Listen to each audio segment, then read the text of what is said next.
Hi hello வணக்கம். என்னை பற்றி ஒரு இன்ட்ரெஸ்டிங் இன்ட்ரோ கேட்டிங்கன்னா, நான் வந்து ஷரண்யா.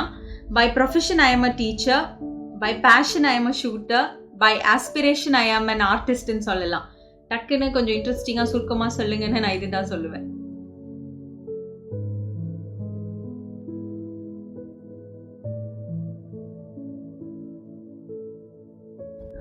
ஃப்ரம் டீச்சர் டு ஷூட்டருங்கிறத விட ஃப்ரம் ஷூட்டர் டு டீச்சர்னு சொல்லலாம். ஏன்னா நான் காலேஜ் செகண்ட் இயர் படிக்கும் போதே எனக்கு ஷூட்டிங் ரொம்ப பிடிக்கும். என்னோட அந்த ஷூட்டிங் பேஷன், எனக்கு ஷூட்டிங்கில் ஏதாவது பண்ணணும்னு எனக்கு தோணுது வந்து என்னோட காலேஜ் செகண்ட் இயர்லேருந்து தான். ஸோ கண்டினியூஸ் ப்ராக்டிஸ் நான் காலேஜில் படிக்கும்போது தான் நான் போனேன். அதுக்கப்புறம் குவைட்டில் வந்ததுக்கப்புறம் தான் நான் டீச்சர் ஆனேன். பட் பீயிங் அ டீச்சர் எப்படி எனக்கு ஹெல்ப் பண்ணுதுன்னா, நம்ம பசங்க கூட இருக்கும்போது நமக்கு அந்த ஒரு எனர்ஜி இருக்கும். எப்போவுமே நம்மளை சுற்றி ஒரு எனர்ஜி இருக்கும். நம்மளும் அவங்க கூட அந்த ஒரு பாசிட்டிவிட்டி எப்போவுமே இருக்கும். அந்த ஒரு வைப் நமக்கு எப்போவுமே இருக்கும். ஸோ அது எனக்கு மொத்தத்தில் எல்லா விஷயம், ஷூட்டிங் மட்டும் இல்லை, மொத்தமாகவே எனக்கு ஒரு எனர்ஜி தர்ற ஒரு ஃபேக்டர் தான் பீயிங் அ டீச்சர்.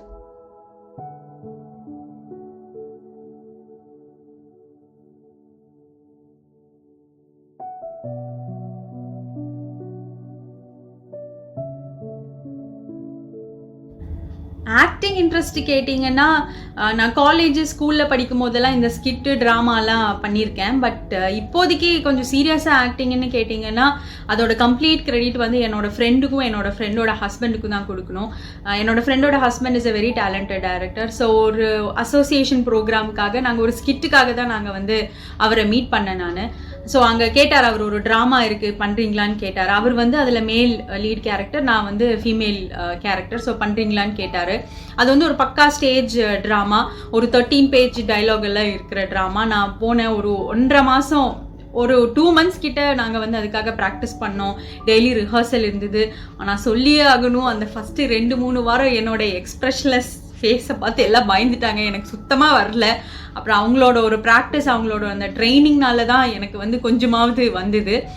அப்புறம் அவரோடைய ஷார்ட் ஃபிலிமு, வேறு ஃப்ரெண்ட்ஸோட ஷார்ட் ஃபிலிமு, எப்போவுமே எனக்கு அந்த கம்ஃபர்டபிலிட்டி ஜோன், இப்போவுமே வந்து என்னோடய ஃப்ரெண்ட்ஸோட ஷார்ட் ஃபிலிம் மட்டும்தான் நான் பண்ணுறேன். வெளியே யாரோடதுமே பண்ணுறதில்ல. வந்தது 1-2 ஆஃபர்ஸு. பட் நான் கம்ஃபர்டபுளாக ஃபீல் பண்ணுறது என்னோடய ஃப்ரெண்ட்ஸோட சர்க்கிளில் தான். ஸோ மேக்ஸிமம் என்னோடய ஃப்ரெண்ட்ஸோட சர்க்கிளில் மட்டும்தான் நான் பண்ணுறேன்.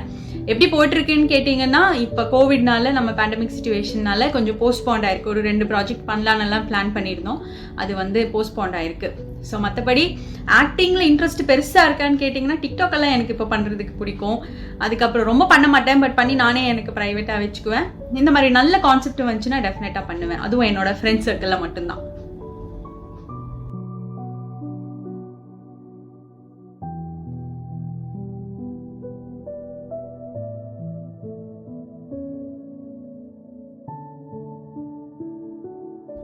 ஃபேமிலி சப்போர்ட் பற்றி நீங்கள் கேட்டிங்கன்னா, நான் எப்போவுமே ஃபர்ஸ்ட் ப்ரையாரிட்டி ஃபேமிலிக்கு தான் கொடுப்பேன். எங்கள் ஃபேமிலியில் பார்த்தீங்கன்னா, கம்ப்ளீட் ஒரு ஸ்ட்ராங் சப்போர்ட் எனக்கு ஃபேமிலி சைட்லேருந்து தான் சொல்லணும். எங்கள் அப்பா அம்மா ஆகட்டும், எனக்கு ஒரு சிஸ்டர் இருக்காங்க, என் தங்கச்சி, என் ஹஸ்பண்டு, அதுக்கப்புறம் இப்போ என் பொண்ணு, என்னோட இன்லா சைடில் பார்த்தீங்கன்னா எல்லாருமே எனக்கு ஒரு கம்ப்ளீட் சப்போர்ட். எனக்கு இருக்கிற ஒரு ஃப்ரீடம் என்னென்னா, நான் வந்து இது செய்யட்டுமா, இது செஞ்சுக்கிட்டுமா அப்படின்னு வந்து யார்கிட்டையுமே நான் பெர்மிஷன் கேட்க வேண்டாம். நான் வந்து செய்ய போகிறது கரெக்டு, இல்லை எனக்கு பிடிச்சிருக்கு அப்படின்னா எனக்கு செய்யறதுக்கு அந்த ஃப்ரீடம் இருக்குது. சின்ன வயசுலேருந்தே சரி, எங்கள் வீட்லேயே ஆகட்டும், இப்போ இன்லாஸ் வீட்டில் ஆகட்டும், அந்த ஒரு சப்போர்ட் இருக்குது. கண்டிப்பாக அந்த சப்போர்ட் இருக்கிறனால தான், அஃப்கோர்ஸ் சப்போர்ட் இருந்தால் தான் நம்மளால் எதுவும் பண்ண முடியும். சப்போர்ட் இருக்கிறனால தான் எனக்கு கொஞ்சம் கூடிய ஸ்ட்ராங்காக டிசிஷன் எடுக்க முடியுது. ஸோ அஃப்கோர்ஸ் ஃபேமிலி சப்போர்ட் தான் எல்லாமே எனக்கு.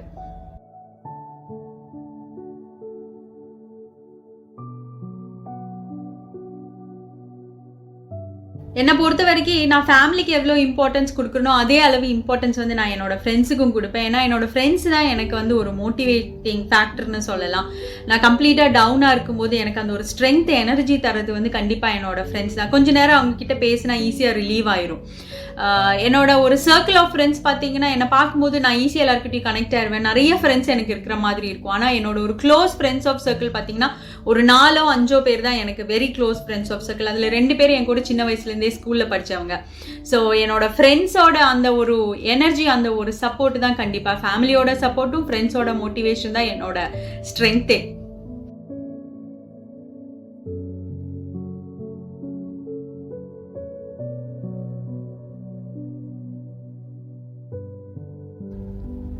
டைம் மேனேஜ்மெண்ட் பற்றி கேட்டிங்கன்னா கொஞ்சம் ஹெக்டிக்காக தான் போகும். எனக்கு ஸ்கூல் இருக்கும், அதுக்கப்புறம் வீட்டில் வந்து கொஞ்சம் ஒர்க் இருக்கும், ஈவினிங் ப்ராக்டிஸ் இருக்கும், அதுக்கப்புறம் ஷூட்டிங் இருக்கும், அது அப்படியே போயிட்டு இருக்கும்.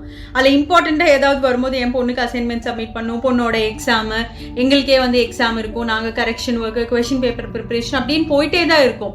நீங்கள் ஒன்று கவனிச்சிங்கன்னா நமக்கு ரொம்ப பிடிச்ச விஷயம் இல்லை ரொம்ப இன்ட்ரெஸ்டிங்கான ஒரு விஷயம் நம்ம வந்து பண்ணணும்னு நினச்சிட்டோம்னா மற்றதெல்லாம் சாக்ரிஃபைஸ் பண்ணி நம்ம பண்ணிடுவோம். ஸோ அதுதான் பாயிண்ட். நமக்கு ரொம்ப பிடிச்சது, நமக்கு ரொம்ப இன்ட்ரெஸ்ட் இருந்ததுன்னு நம்ம கண்டிப்பாக பண்ணிடுவோம். அது என்ன டைமாக இருந்தாலும் சரி. பர்சனலாக என்கிட்ட கேட்டிங்கன்னா நான் எப்பவுமே வந்து இன்னைக்கு பண்ணணும், இப்போ பண்ணணும்னா நான் அப்போவே பண்ணிடுவேன். நான் வந்து நெக்ஸ்ட்டு நாளைக்கு பண்ணலாம், இல்லை கொஞ்சம் நேரம் பொறுத்து பண்ணலாம்னு வைக்க மாட்டேன். நான் அப்போவே ஒரு டைம் கிடச்சிதான் இப்போ பண்ணிடலான்னா நான் பண்ணி முடிச்சிடுவேன். அதுக்கப்புறம் ஒரு டைம் ஷெட்யூல் பார்த்தீங்கன்னா என் பொண்ணோட டைம் ஷெட்யூல் எப்படியோ அப்படி தான் என்னோட ஷெட்யூல்னு சொல்லலாம். அவள் டான்ஸ் கிளாஸ் போகும்போது தான் நான் வந்து மோஸ்ட்லி நான் ப்ராக்டிஸ் போவேன். ஸோ அது மேனேஜ் பண்ணிடலாம். நமக்கு பிடிச்சது இல்லை நமக்கு இன்ட்ரெஸ்ட் இருக்குதுன்னா நம்ம கண்டிப்பாக பண்ணிடுவோம். டைம் எல்லாம் ஒரு மேட்ரே இல்லைன்னு தான் நான் சொல்லுவேன்.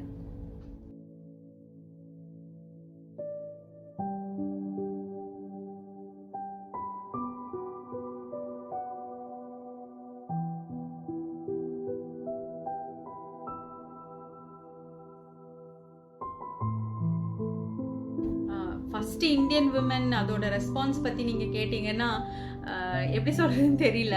ஏன்னா அதோட இம்பார்ட்டன்ஸ் வந்து அந்த சாம்பியன்ஷிப் அனௌன்ஸ் பண்ணி அந்த ஒரு 2 days முடிஞ்சு நிறைய பேர் எனக்கு கால் பண்ணி விஷ் பண்ண ஆரம்பித்தாங்க. மீடியா நியூஸ்லலாம் வந்ததுக்கப்புறம் தான் அதோட ஒரு இம்பார்ட்டன்ஸே எனக்கு தெரிஞ்சுது. ஏன்னா நான் காம்படிஷன் போகிற வரைக்கும் எல்லாருமே என்கிட்ட சொன்னாங்க, நமக்கெல்லாம் கொடுக்க மாட்டாங்க, இந்தியன்ஸ்க்கெல்லாம் கண்டிப்பாக கொடுக்க மாட்டாங்க, குவைட்டீஸ்க்கு மட்டும்தான் கொடுப்பாங்க, நீ ஜஸ்ட் போய் ஷூட் பண்ணிட்டு வந்துடு, உனக்கு ஒரு ப்ராக்டிஸ் செஷன் மாதிரி நீ போய் ஷூட் பண்ணிட்டு வந்துடு. ஸோ அதே ஒரு மென்டாலிட்டியில் தான் நான் போனேன். நம்ம எப்படி ப்ராக்டிஸ் போகிறோமோ ஷூட் பண்ணிட்டு அதே மாதிரி நான் ஷூட் பண்ணிட்டு வீட்டுக்கு வந்துட்டேன். நாங்கள் வந்து ஸ்கோர் பார்த்தேன், என்னோட ஸ்கோர் மட்டும் பார்த்துட்டு நான் வந்துட்டேன். ரம்தான் டைமில் ஷூட்டிங் நடந்ததுனால நைட்டு 12 o'clock மேலே தான் காம்படிஷன் முடிஞ்சுது. ஸோ 12க்கு மேலே தான் கால் பண்ணுவேன்னு சொன்னாங்க. ஸோ நான் பாட்டுக்கு தூங்கிட்டு இருந்தேன். 12 o'clock முடிஞ்சு கால் வந்தது, இந்த மாதிரி நீங்கள் தான் இந்த இயர் சாம்பியன் அப்படின்னு சொன்னபோது என்னால் நம்பவே முடியல. 2-3 தடவை கேட்டேன்.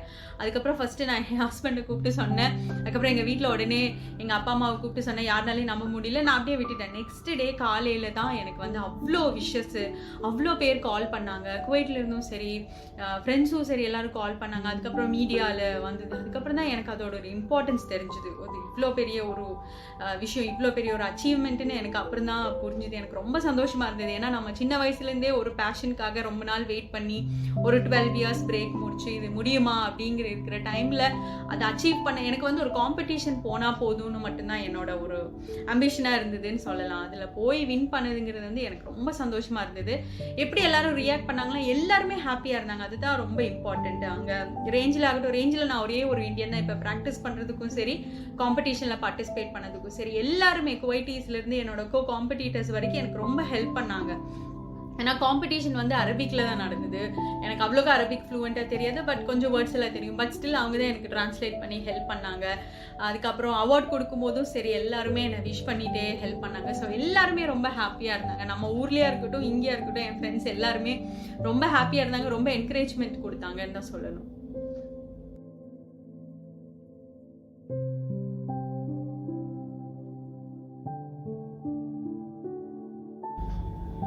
தந்தை பெரியாரை பற்றி நமக்கு எல்லாருக்குமே தெரியும். பெண்களுக்காக, அதாவது பெண்களின் கல்வி, சுயமரியாதை, பெண்களின் விடுதலை, பாலின சமத்துவம், இதுக்காக முழு நேரமும் வலிமையுடன் போராடின ஒருத்தர்னு பார்த்தீங்கன்னா அது பெரியார் மட்டும்தான் நான் சொல்வேன். ஸோ பெரியாரோட பேரில் ஒரு விருதுங்கும் போது இதை விட பெருமை, இதை விட மகிழ்ச்சி ஏதாவது இருக்கான்னு கேட்டால் சத்தியமாக எனக்கு தெரியல. ஏன்னா பொதுவாக இந்த ஒரு வருஷம் பார்த்தீங்கன்னா இந்த பேண்டமிக் சிச்சுவேஷன் வந்து ஒரு 5-6 months ப்ராக்டிஸ்க்கே போக முடியல. நிறைய பிளான் இருந்தது, இந்த காம்படிஷன் போகணும், அந்த காம்படிஷன் போகணும், நல்லா பிளான் இருந்தது. எதுவுமே நடக்கல. இந்த ஷூட்டிங் ஆகட்டும், ஷார்ட் ஃபிலிம் ஷூட்டிங் ஆகட்டும், இல்லை ஷூட்டிங் ப்ராக்டிஸ் ஆகட்டும், காம்படிஷன் ஆகட்டும், எதுவுமே நடக்கல. கொஞ்சம் டவுனாக தான் போயிட்டு இருந்தது.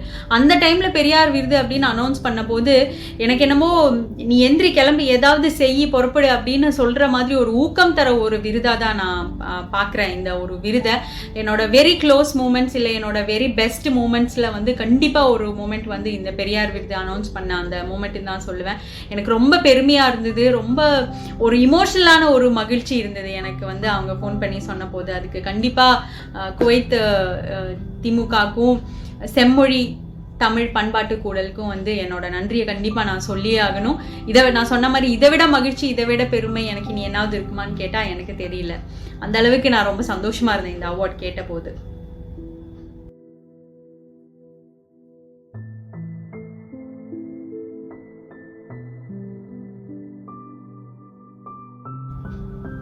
அட்வைஸ் டு ஸ்டூடெண்ட்ஸ் கேட்டிங்கன்னா, என்னோட ஃப்ரெண்டு எனக்கு சொன்னது நான் இப்போவுமே அது ஃபாலோ பண்ணுவேன். அதே தான் நான் என்னோட ஸ்டூடெண்ட்ஸ்க்கும் சொல்லுவேன். என்னன்னா, நம்மளோட ஒரு சக்ஸஸ் மெஷர் பண்ணுறது வந்து நம்ம பெர்ஃபார்மன்ஸாக இருக்கணும். நம்மளோட ஒரு காம்படிட்டரோட பெர்ஃபார்மன்ஸோ இல்லை நம்மளோட ஒரு காம்படிட்டரோட சக்ஸஸ்லையோ அது இருக்கக்கூடாது. இன்றைக்கி நீங்கள் 97 எடுத்து ப்ராக்டிஸ் பண்ணி இன்றைக்கி 97 தான் கிடச்சிதுன்னா அடுத்தது 100 எடுக்க தான் பார்க்கணும். காம்படிட்டர் 99 எடுத்துட்டாங்க, என்னால் 97 எடுக்க முடியாதுன்னு எல்லாம் பார்க்க முடியாது. ஒவ்வொருத்தருக்கும் அது ஒவ்வொருத்தரோட ஸ்ட்ரென்த், ஒவ்வொருத்தரோட டேலண்ட் இருக்கும். ஸோ எப்பவுமே நம்மளை இம்ப்ரூவ் பண்ணணும். நம்ம தான் நம்மளோட காம்படிட்டர். அது எதுலேயே ஆகட்டும், நம்ம படிக்கிற விஷயத்துல ஆகட்டும், நம்மளோட ஸ்போர்ட்ஸ் ஆக்டிவிட்டி, நம்மளோட அதர் கல்ச்சுரல் ஆக்டிவிட்டி எதாக இருந்தாலுமே நம்ம இன்னைக்கு விட நாளைக்கு நம்ம பெட்டர் ஆகிறோமா, இன்னைக்கு விட நாளைக்கு நம்மளால 100% கொடுக்க முடியுமான்னு தான் பார்க்கணுமே தவிர நம்ம காம்படிட்டரோட சக்ஸஸ் இல்லை காம்படிட்டரோட பெர்ஃபார்மன்ஸ் வச்சு நம்ம சக்ஸஸை வந்து இல்லை நம்ம பெர்ஃபார்மன்ஸை வந்து நம்ம மெஷர் பண்ணக்கூடாது. அதுதான் என்னோட ஒரு அட்வைஸ். என் ஃப்ரெண்டு சொன்னது, நான் சொன்ன மாதிரி அதே தான் நானும் ஃபாலோ பண்ணுவேன் எப்பவுமே.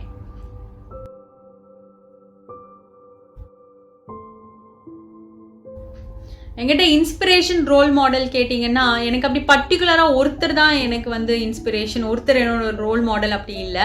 எனக்கு மொத்தமாகவே நான் யாரையெல்லாம் மீட் பண்ணுறனோ இல்லை எங்கள் ஃபேமிலி ஃப்ரெண்ட்ஸு நம்ம மொத்தமாக வெளியே யாரெல்லாம் மீட் பண்ணுறோமோ எல்லாருமே என்னை இன்ஸ்பயர் பண்ணுவாங்க. எல்லாருமே என்னோட இன்ஸ்பிரேஷன் சொல்லலாம்.